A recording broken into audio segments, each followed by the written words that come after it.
everyone. It's 11, so I guess we'll go ahead and start with our next and final presentation of the morning. Rod Savage from the History Department will be presenting, as well as Joe from the English Department, Sarah Castricum from eTeaching Services, and two of Joe's students, Mike Hanran and Andy Donnelly, will be presenting as well on the work that they've been doing on the Irish Studies program.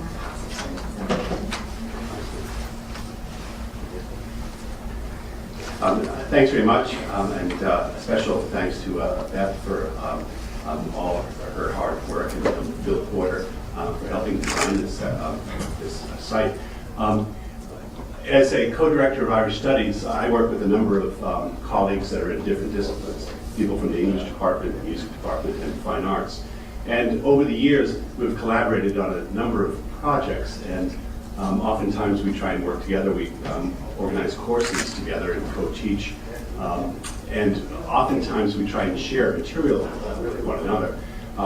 Over the years, I've used images in my teaching quite a bit. I have a collection of over 600 slides that are very difficult to work with. Anybody that's trying to use a slide projector in the classroom knows how difficult it can be when things get jammed or confused or upside down. And I've always encouraged colleagues to come and use some of the material I have, and they've sort of come into my office sometimes to look for a slide, and I'll sort of point over to a shelf that has stacks of these sort of slides, and they get discouraged right away because it means going through everything and looking for it.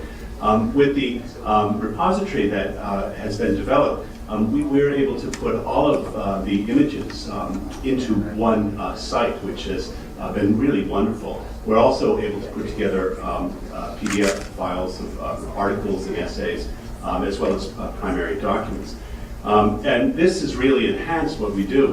We're an interdisciplinary program. In fact, Irish Studies is 30 years old this year, and we really pride ourselves on working together and trying to address the complexities of Irish culture, and, Irish life, and Irish America, and that diaspora. And this site is a real asset for all of us, and we're just starting to get used to it. It's just sort of being rolled out for the faculty, but it's just made life so much easier. Rather than coming to a class with VHS tapes and DVDs that might be from a different sort of region and dealing with slides, and we're able to go to this site and actually use this material. And what I'd like to do is talk a little bit about a sort of a teaching moment and explain how that works. I had mentioned before I'm a historian, and one of my field is modern Ireland, and one thing that I'm particularly interested in is media, and that's the thing that I've done in my published work. And it's wonderful to be able to actually bring primary documents to the students. That's something that I really enjoy doing. And the students have access to secondary sources to our lectures and so forth, but actually letting them see the documents that illustrate how decisions are made on very important policy in Ireland or in the United Kingdom really is an asset in teaching. And the current book project I'm working on looks at the sort of impact that television would have on Irish society, both in Northern Ireland and in the Irish Republic. In the course of the research that I've been doing, I've used a digital camera to build an archive, a digital archive, and I've put together about 5,000 images into an archive. Most of these are documents that trace the evolution of policy in the United Kingdom as well as in Ireland. And what I've been able to do is move some of these documents into this archive, into this repository, and share them with my students. So what I'd like to do is a short sort of teaching moment. I did this yesterday in a 75-minute class, but I'll compress this into about 5 minutes today, and try and give you an idea of how we use this site and how it really enhances our teaching. What I did on Tuesday is I sent to my students a file that I had come across while working in the Public Records Office in Belfast in Northern Ireland. This file was from a cabinet meeting that was called by the Prime Minister of Northern Ireland in October of 1968, a reforming unionist named Terence O'Neill.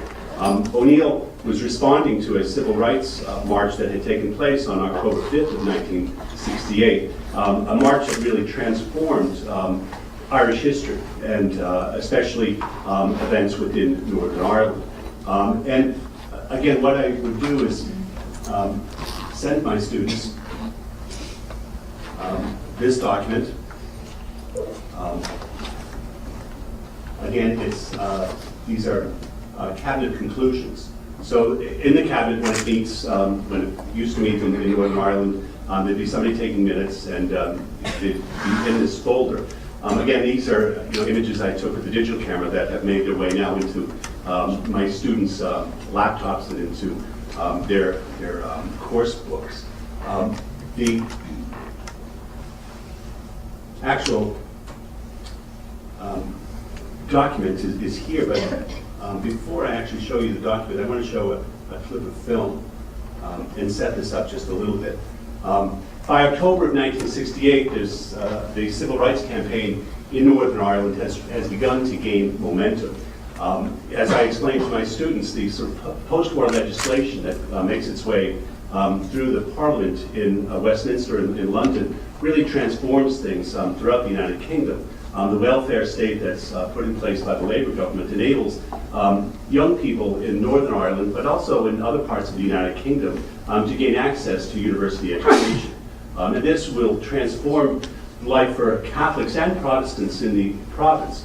What happens is that a young, articulate, university-educated middle class emerges, young people that are interested in change and are watching events on television in the United States. Many of these young people are particularly attracted to the civil rights campaign that's developing in the American South and are paying very close attention to the efforts of Martin Luther King to bring change to the United States.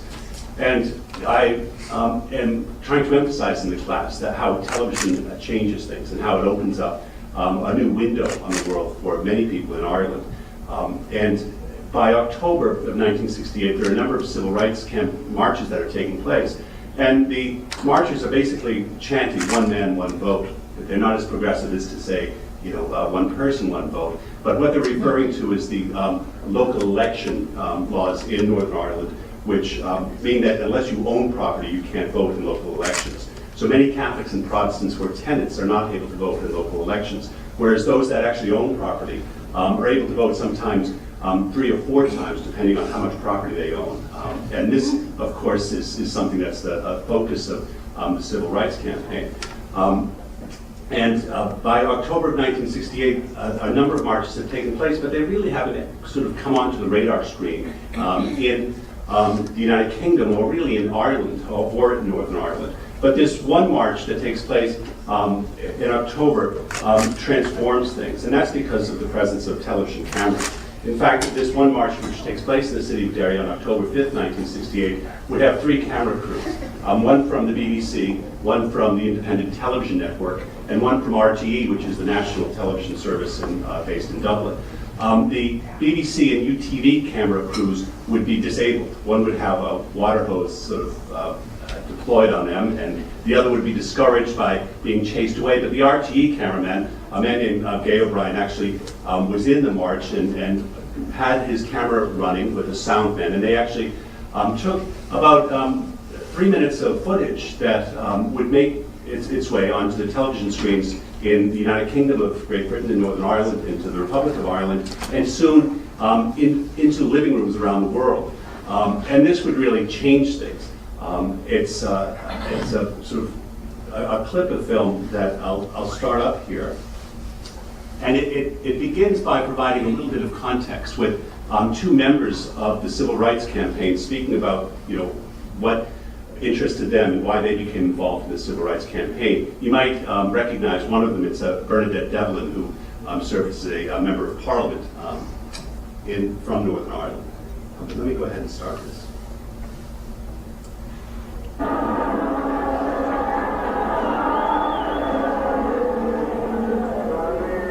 But their demands were specific and simple: electoral reform, an end to discrimination in jobs and housing, the abolition of the Special Powers Act, and the B specials, whom Catholics knew to be sectarian and partisan.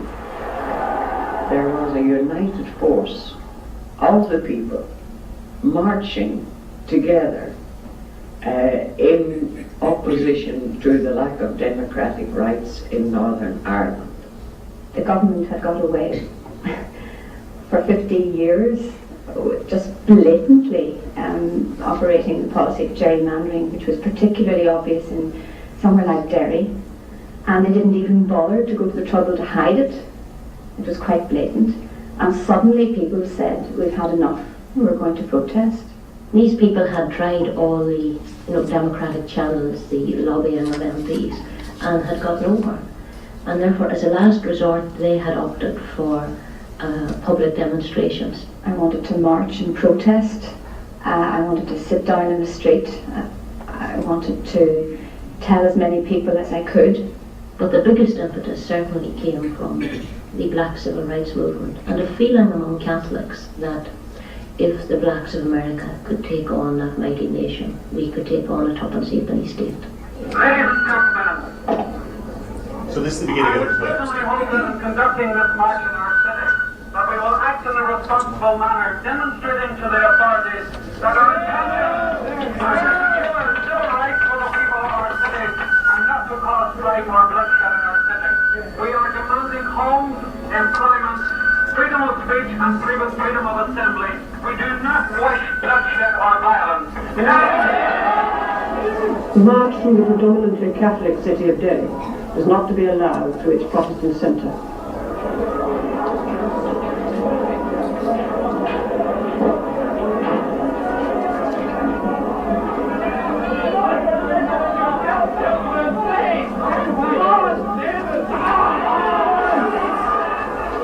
The march was poorly marshalled. There was confusion, and the police battened the crowd.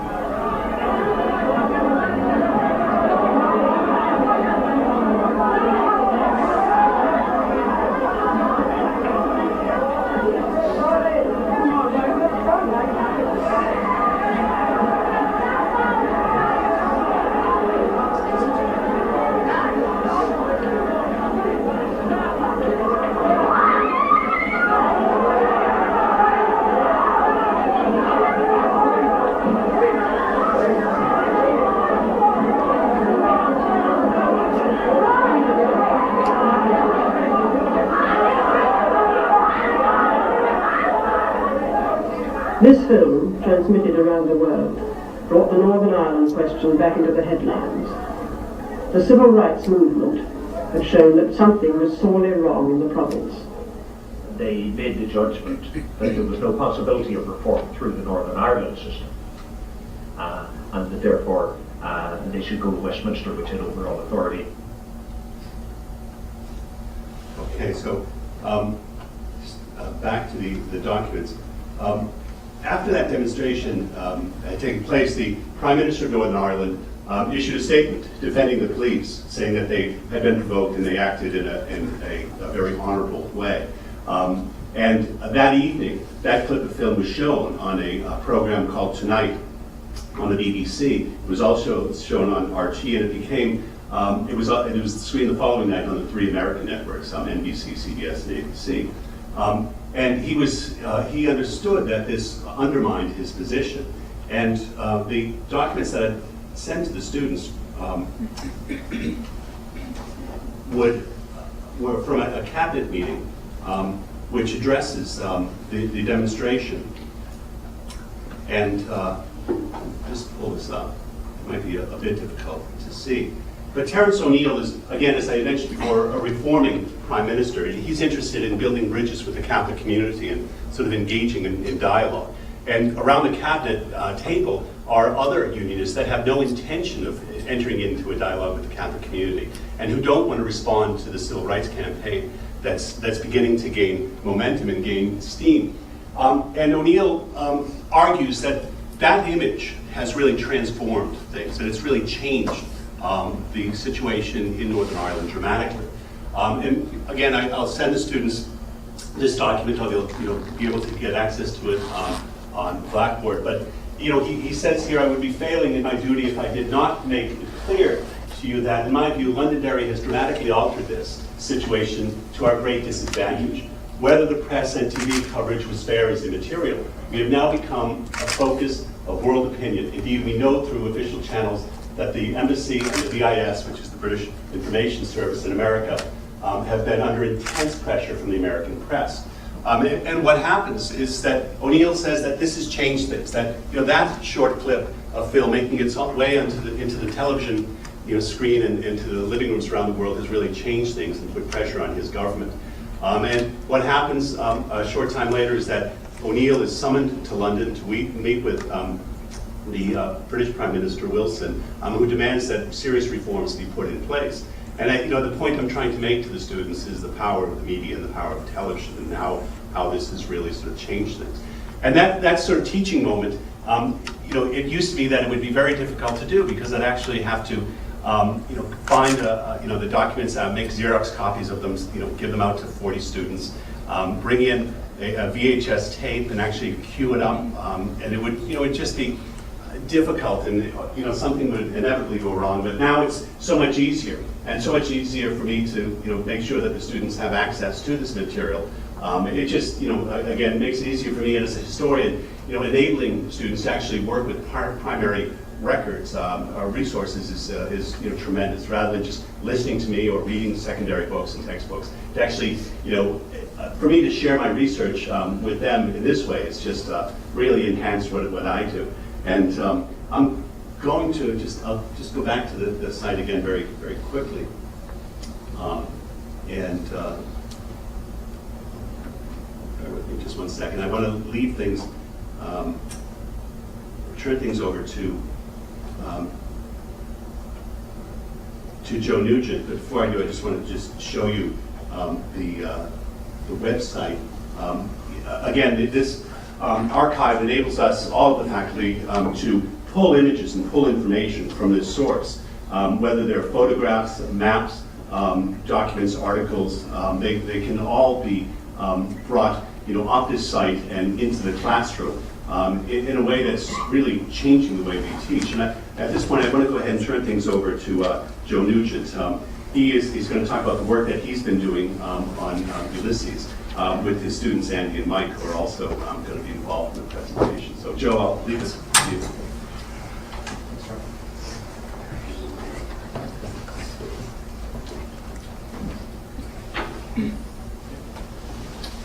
Hello, how are you?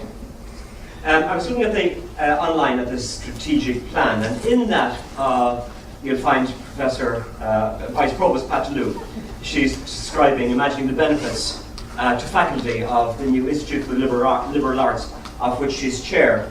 And to do that, she imagines the condition of a troubled professor. Suppose, she writes, suppose a faculty member in English found that traditional methods of teaching the urban novel, which she says, of course, is a very rich vein of literature, were just not sufficient to prepare students to convey, let's say, the complexity of the cities in which our students will be citizens. The hypothesis of Pat Lou was actually my reality. And when I found myself here, not quite here last year, at the eTeaching day, I was considering how I was going to teach maybe the urban novel par excellence, James Joyce's Ulysses, to my class. Some of you here might actually have Ulysses on your bookshelf. Some of you might even have begun it. Few enough of you, I'm afraid, have probably finished it. And as with you, so with students in our class. That was my difficulty and my dilemma. And that was enhanced or exacerbated perhaps towards the end of last semester when I went down to the bookstore and I found the serried piles of copies of Ulysses, all pristine, all neatly labelled used. Pre-owned perhaps, but they weren't used. How to ensure that my class's copies of Ulysses would be used was my question. And I would employ the usual collection of sticks and carrots. The sticks would be regular tests, exams, comprehensive essays that oblige the student to have read with care the entire novel. The carrots, of course, are a bit more difficult, particularly nowadays, I think, with the access that students have to the complexity, the wonders of technology. The carrots have to be fairly glittering carrots.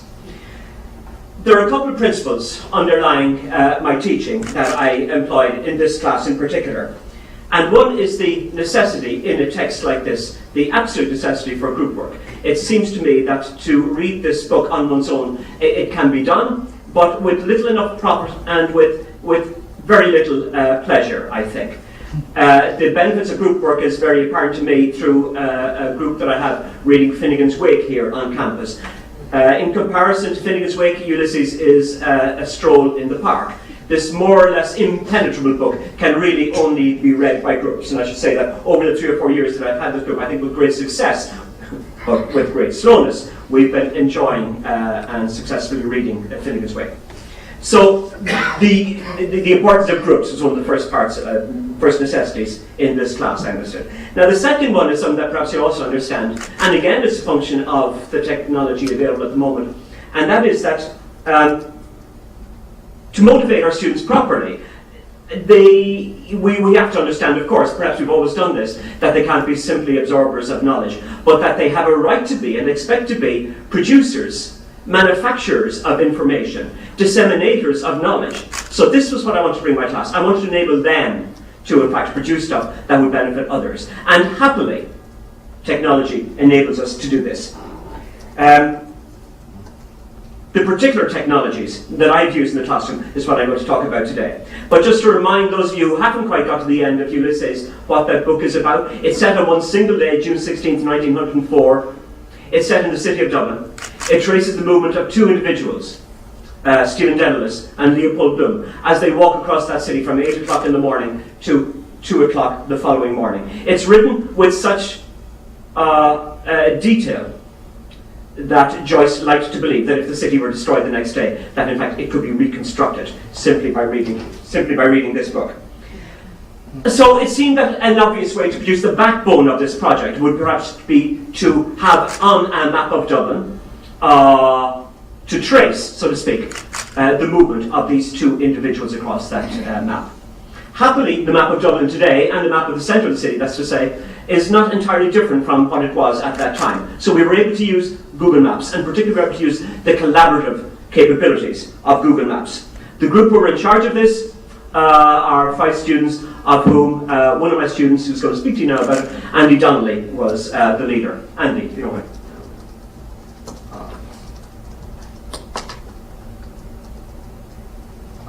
So I sort of have it zoomed in right now, but this is the basic map that we've been working on all year. We took the map of Google Maps, and it allows you to create your own map, and we sort of just plotted points on the map as in terms of things that Bloom sees, Bloom being the main character in the book, that he sees, and as he walks through Dublin. So what we've done is, as Joe said, there's 2 main characters, and we have them, one's in blue and one's in green.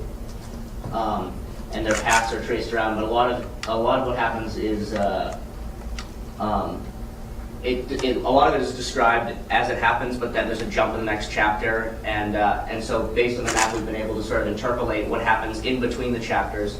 So you can see the dark line there is what's actually described, but then the thinner lines are what we've sort of interpolated. This must be where he goes and how he travels, and you can see the green. This is an interpolation of what Stephen does there, and so you can sort of see the points. What I think is really interesting with this book is there's a lot of it that you can't really understand unless you visualize it. There's the chapter here is there's a chapter called Lotus Eaters, where Bloom walks to the city and he's sort of confused as to what he's doing and where he's going. And you can sort of see on the side we've differentiated by chapter, and it goes through. That's in order of how it happens in the book, the things he sees. But in the chapter, he's sort of confused as to what he's doing, and what's really cool, one critic pointed out that if you map it, his path, you can see here, like that, is kind of like a question mark, which is something that Joyce was probably aware of when he did it. And then what we tried to do on each spot is have sort of 2 levels of information. We also have the characters on there too that he encounters. We've tried to have 2 levels of information where we have a quote from the novel, and then we've tried to also find out what happened, what it looks like now. This is an example of, this is Bloom's house from the beginning of the novel. So we have the quote from the novel. It happens at 8 a.m. Quote from the novel. He pulled the hall door. He pulled the hall door to after him very quietly, more till the foot leaf dropped gently over the threshold of the lid. And we have a picture of what it looks like now. There, and then also a little description of it.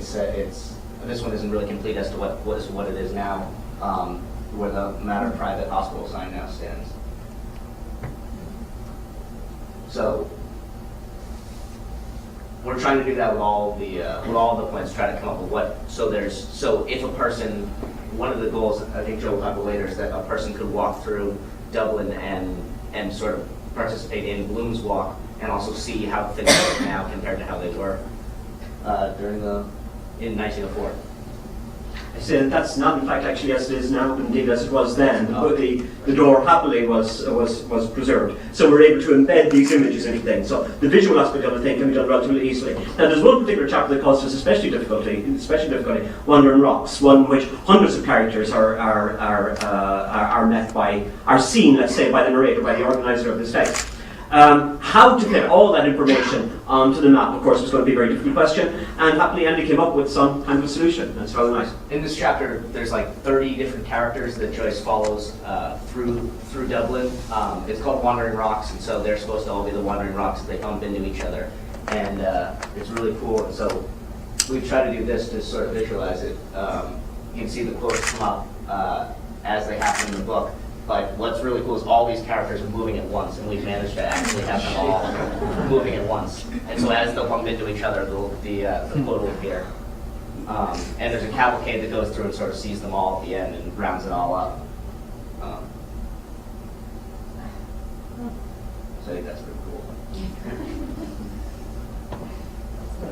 And it continues kind of wonderfully that. You see the clock underneath actually, as you said, when writing this particular chapter, indeed writing the book, but particularly with this chapter, Joyce, who was in Paris at the time, was sending letters to his harassed brother, asking him to go and to walk these distances to make sure that this was happening in real time. So as we're reading it, we like to think that we're reading it in the real time that the particular protagonists within this chapter are actually performing their walks, their strolls through the city.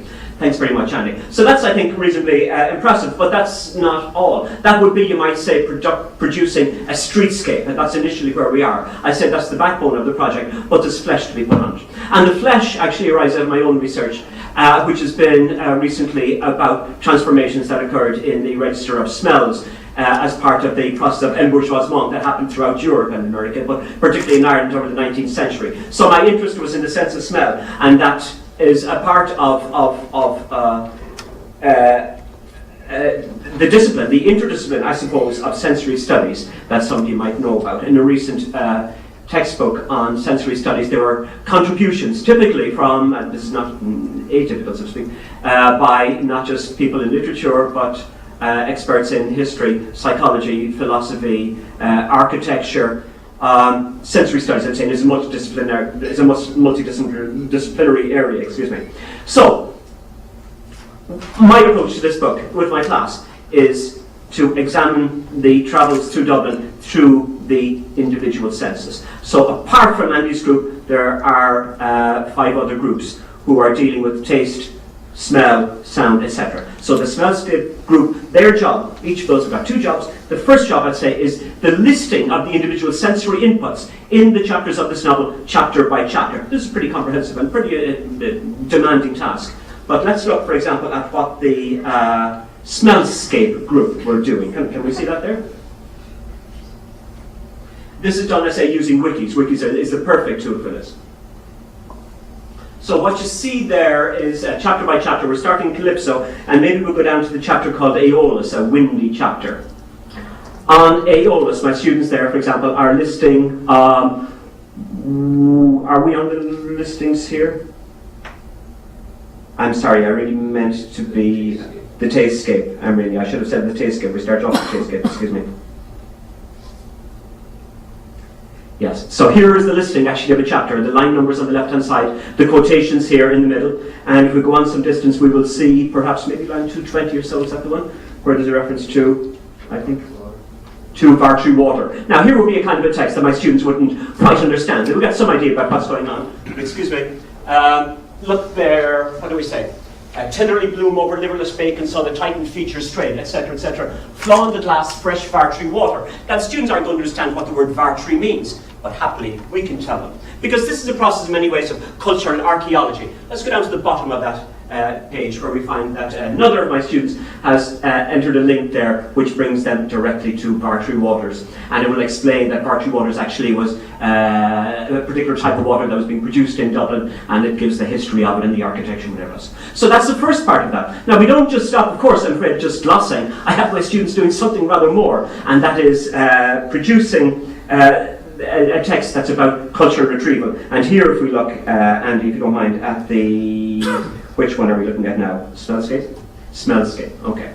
So again, 5 students are chapter by chapter producing this smellscape. And what they come up with at the end of it is not simply a list, but a text worked on a wiki to which they all contribute. That's attempting to, let's say, retrieve some of the possibilities, some of the meanings that Joyce would have had for words or concepts within this text that would be lost to the modern reader. And here you see, for example, they're talking about glue. The word glue comes up, and the smell of glue. So what does the smell of glue mean here? One of my students writes, contrary to how a 21st century person would conceive the glue to smell, that is industrial, sterile, for example, the glue of 1904 was of a different organic sort. Up until World War I, there was only an organic glue available made of animal hides, hooves, and other parts, etc., etc. So opening up to the student the meanings that would otherwise be lost to them. So that's the second part of these smells. And remember that we've got each of these things for each of the 5 smells. How are we ever going to fit all this information onto Google Maps, you might wonder? At the eTeach meeting last year, it was Mark O'Connor who said, look, if you've got a student or a couple of students in your class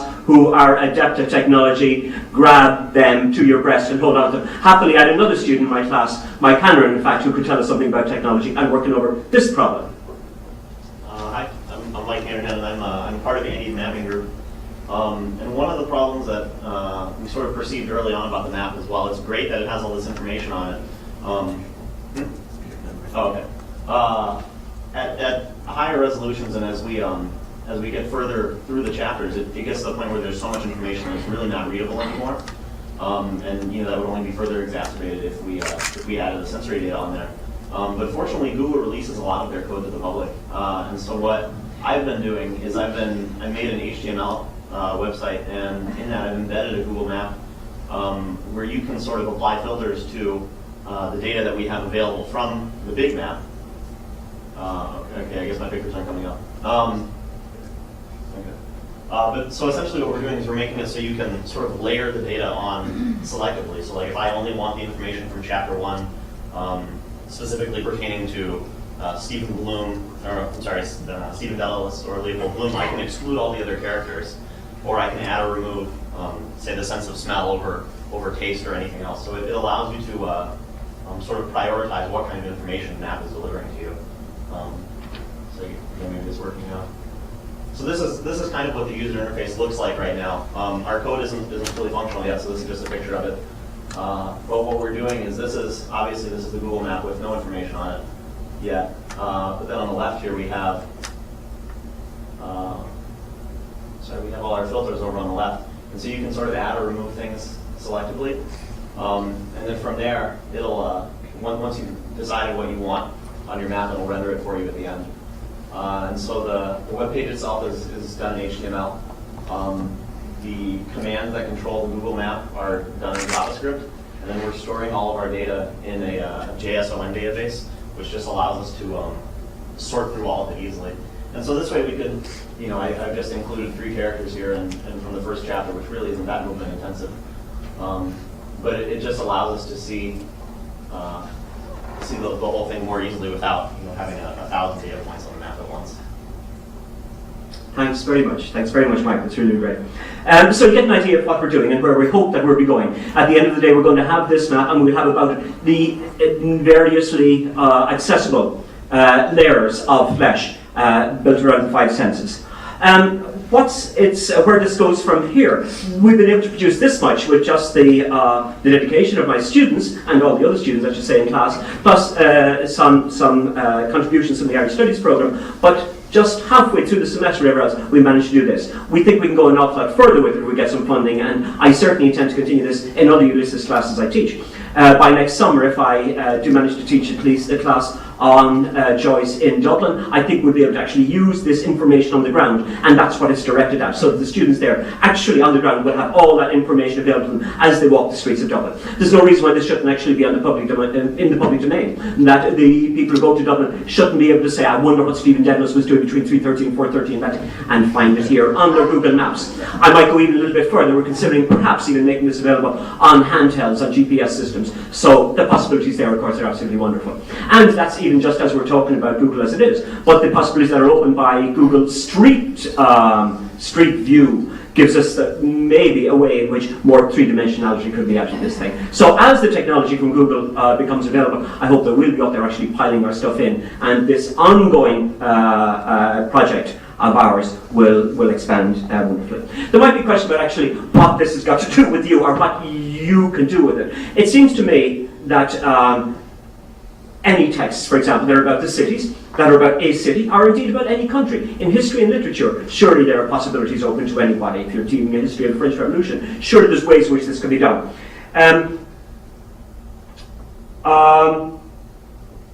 But apart from the actual immediate applicability of this exact paradigm to you, I'd like to just come back to some of the things that I said were the organising principles for me that I think that anybody here who's in the business of teaching can apply. And that is, number one, the power of collaboration, the necessity almost for collaboration nowadays among our students.